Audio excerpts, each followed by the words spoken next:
All right, y'all. So it's been, what is it, Friday?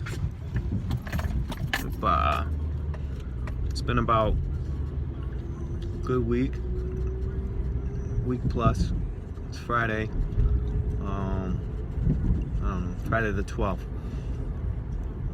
Had my colonoscopy last week, and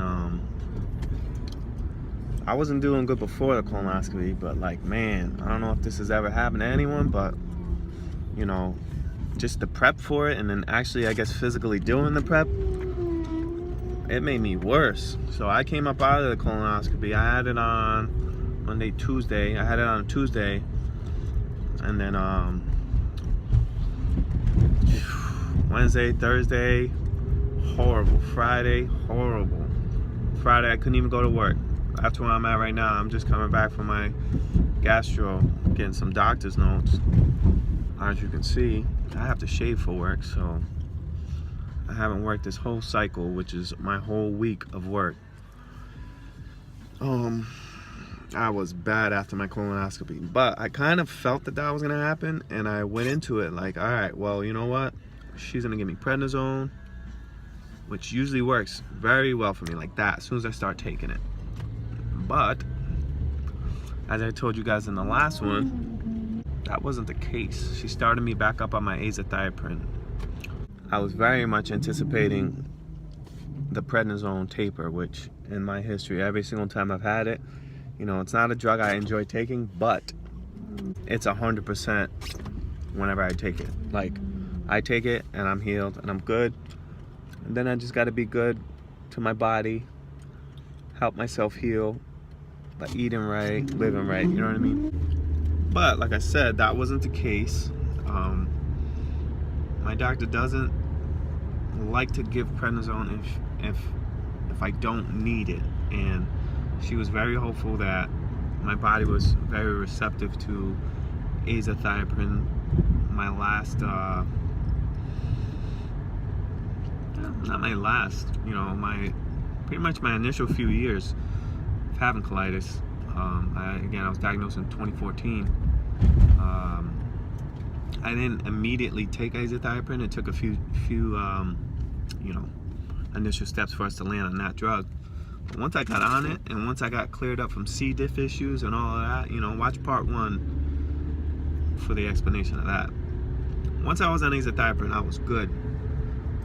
I was living a normal ass life, eating, drinking, working out, snacking, like whatever I wanted to do. I didn't feel any effect of my food, you know. So we started taking azathioprine, and then I started taking it Friday. I got my med Friday, and Friday was brutal. I went to work, I got dressed, I shaved, I drove to work, and I just couldn't do it, man. So I had to leave. I spent the whole weekend, I mean, multiple times in an hour, all weekend, going to the bathroom. You know, I'll spare the details. But, so, I was a little tight that I wasn't getting prednisone, you know. I'm like, man, just give me prednisone. That always helps. But, you know, she wanted to see what would happen with me just being back on azathioprine, Lialda, and Humira, which I'm not fond of that.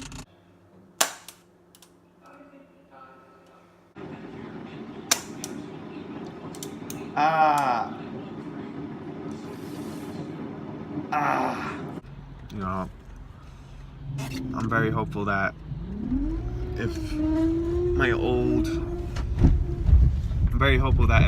combo of Lialda and azathioprine is working, I'm gonna dump that Humira, because I don't feel good when I take it. It hurts. I don't feel good. And then when I'm on it, I just feel horrible for like the next 36 hours. I feel gross when I take it. excuse the hell out of me. They did construction over here on my streets, so it's bumpy. But so, yeah, the azathioprine, I want to say, started making its way to being good with me around Tuesday and Wednesday. My body started to, feel a little better. Definitely by Thursday, which was yesterday, I felt great. I'm still not nowhere near 100%. I'll say I'm in the 70%, but that's better than where I felt, man. I was down in the 30s, 20s, not good. So yeah.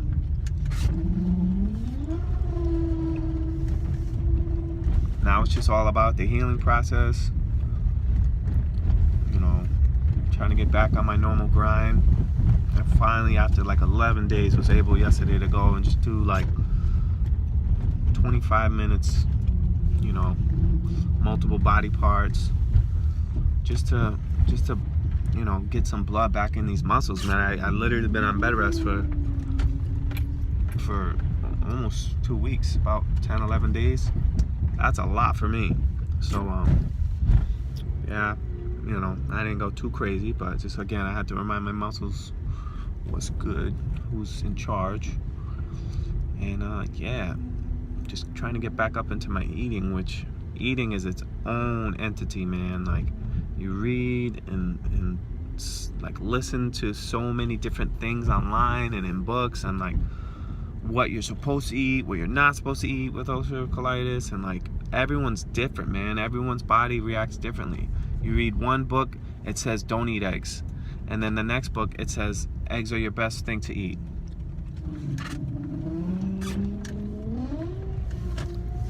You read one book,